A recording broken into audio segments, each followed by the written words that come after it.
Well, hello, ladies and gentlemen. What a win. What a win. Liam Rosenior's first as Hull City manager. And wow, it took some doing. We had defensive mishaps. We had a REGAN SLATER double 2 goals in as many minutes. Incredible. I'm just going to take you through what I can recall of the game, really, just off the cuff. It only finished like 3 minutes ago. Really fast start, which was good. And then we saw it out through the rest of the first half. Arguably could have been 2-0 up. Longman just glanced ahead of wide, which was a bit of a shame. And yeah, well, I'm just trying to get comfortable here, really. There we go. The only change was obviously Estupinian coming out. Doherty came in to replace him. Brandon Fleming filled the spot on the bench. Longman moved into the centre from out wide left. And other than that, the team was unchanged.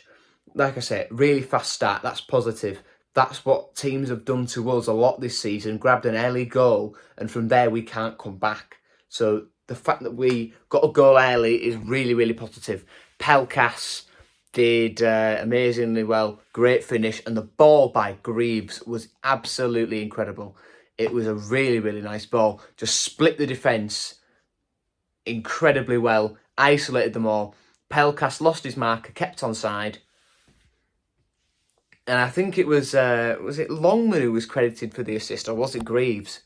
Because I'm not sure if Longman got a little touch on it as it went through, but I think it should be credited as Greaves' assist. Flourishing at left back at the moment, to the annoyance of Brandon Fleming and Callum Elder, who looked at his body language. Elder in the warm-up was a little bit sort of dejected, maybe because he's not involved, but the Australia squad for the World Cup was announced today, and Elder not being selected for that one, which is a bit of a shame for the lad. But he's had his injury troubles this year, and well, with Greavesy playing the way he is, and Brandon Fleming back in as well, I think Elder might struggle to get back in this side for the time being anyway.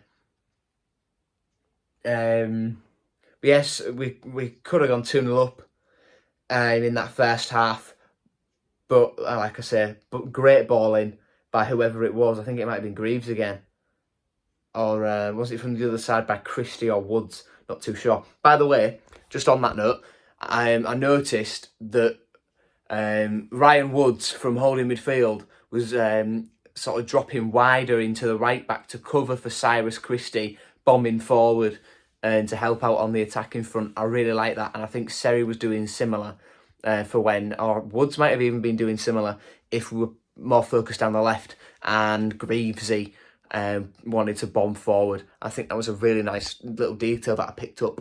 And our shape in transition, that's easy for me to say with my retainer and mouth guarding, isn't it? Our shape in transition, and just looked so much more structured. That was what I picked up. It looked nicer as we lost the ball, as we gave the ball away higher up the pitch. Everyone retreated really quickly and was back in their positions within seconds. And that desire to get back and that shape is something very good. Rosenior's done a good job there. Then I think half time was the worst thing that happened to us, really, because in the second half, until Ozan Tufan and Dokan Sinic came on, we didn't really have anything. And passing out from the back, there's a big bit of a rift at the moment between the people in our fan base, where some people think, oh yeah, it's a great idea, but just give them time. Others are completely opposed to it, and it's not going to work, all that sort of thing. For me, I'm sort of fence sitting. I think, yes, it's frustrating when, we can do a quick counter from a set piece and Baxter just holds on to it, which is frustrating. But then there are times when, trying to build from the back and it works, and you've just got to be patient. Under Andy Dawson, I get it against, in Dawson's last home game against Middlesbrough, it was just too slow. And, that's fine. and it's clear that under Rosenior it is better, and the players, they'll... I think the World Cup break will be crucial for them to get to know the system, and I think we'll come back against Watford and Sunderland straight after the World Cup break, and we will see a Hull City team that are so much more complete in terms of off-the-ball movement and in terms of finding the right pass and people just making space for themselves. You know, we had a few scares in the first half, Baxter especially. Baxter seems comfortable playing it, but it seems as though just for the time being, until he gets to know it, he's sort of just trying to get the pass off to his closest couple of players, regardless of how many they've got around them.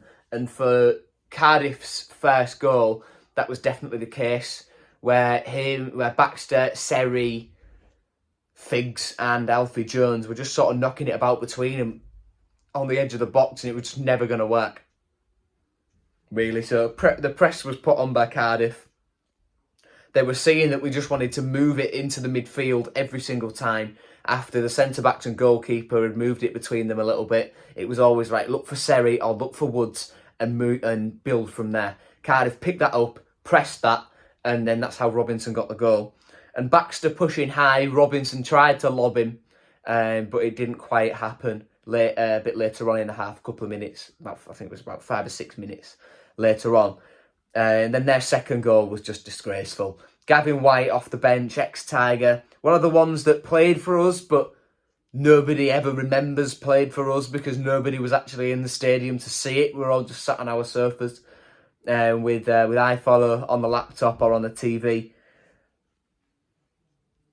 He was free at the back post, unmarked, free header, and in it went. Came back to haunt us. Of course, it was the bloody ex-Tiger who scored.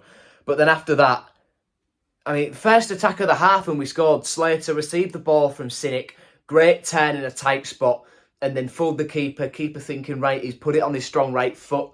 He's going to go for the far post, but he put it near post. Slater, really good finish. And then 2 minutes later, thinking, right, first attack of the half, these aren't very good. Get into them, keep going. And we did, and Slater grabbed his second, 2 in 2 minutes.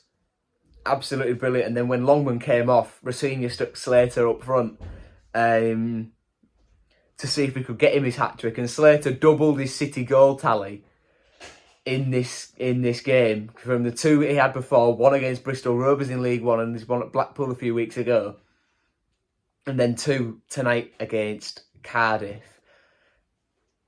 And yeah, we just saw it out really. Cardiff sent the keeper up for a few corners. Nelson headed over, which was a little bit of a scary moment. But yeah, it was a very, very good win. And moving on to Saturday now, that will give the boys a bit of confidence. But I will say, to finish this off, stick with the passing out from the back. When the boys get to know it, we'll do it much more effectively than we are at the moment. Just please, don't stand up at the stadium and scream forwards in the 10th minute when it's 0-0. If we're losing, I stand up and say, look, stop faffing about with it and scream. Just get it moving. But just give them time. Give them time. It'll work out, hopefully. And I think Rosenior has got the boys playing for him, and this can be our push up the league now. Thank you for watching. See you later. Goodbye. Up the Tigers. Get in.